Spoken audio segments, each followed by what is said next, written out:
Hello guys, magluto tayo ng beef steak. Ito yung sauce niya.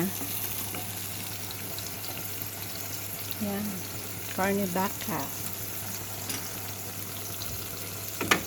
Dami kong lulutuin, pero isa lang ang amo ko po. Ito yung grilled mushroom.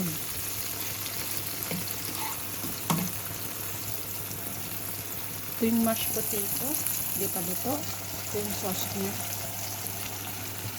Ito yung sauce ng steak natin. Mamaya lagyan natin ng cream.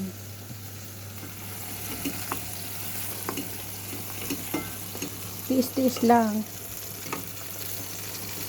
Daming lutuin guys. Isa lang naman kakain ito. Dalawa lang pala kami.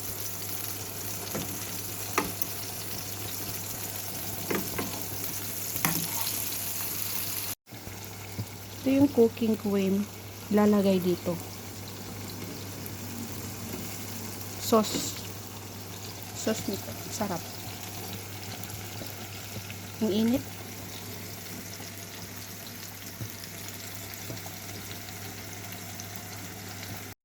Ayan na, medyo luto na guys.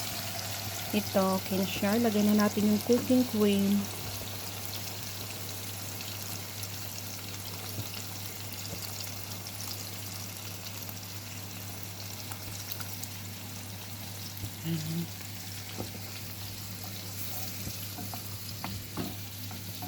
Cooking cream. Sarap to, sauce ng steak. Malapit na siyang maluto.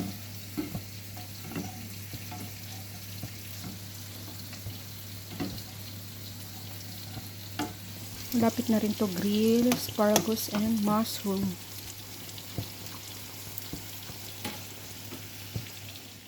Tignan natin to. Ito pala yung mashed potato. I-mash ko pa siya. Guys, ito na yung mashed potato. Na-mash na siya. Malambot na yung patatas. Lagay na natin yung milk. Yan. Mainit, mainit. Kuha tayo na. Ito ang trabaho ng katulong ba. Lagay na natin yung milk.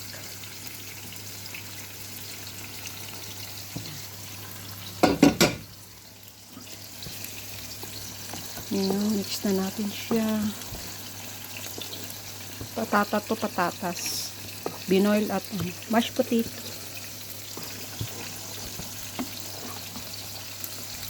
Sinara ko guys yung pintuan, baka matiklo ako ng amo ko.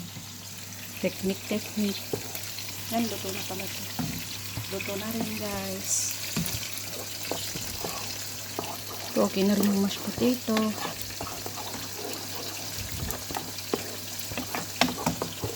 Dami na naman hugasan. Hello guys, luto na yung niluluto ko kanina. Ito na. Kainin ng amo ko guys. Ito yung sauce. Mushroom. Mushroom siya na may sibuyas. Ito naman yung mashed potato. Salata. Yung salata guys. Favorite ng mga Arabo. Itong mushroom, tapos asparagus. Pupunta ko pa to sa kwarto niya, dun kasi siya kumakain. Ito guys, naka-ready na sa lagayan. Deliver ko to sa kwarto niya kasi dun siya kumakain guys. Social kasi yung amo ko, ayaw niya kumain sa kusina. Ito, kainin niya lahat to. Ngayon guys, na-deliver ko na yung kakainin niya. Ngayon, itong plato naman niya. Nakabukas na yung pintuan. Gutom na daw siya guys. Na-deliver ko na yung kumakain na siya guys. Ngayon, hugas time. Daming hugasan. Yan. Daming hugasan. Parang piyesta. Yan guys, ito yung trabaho dito sa abroad. Kala nila maganda. Maganda naman kasi sumasahod.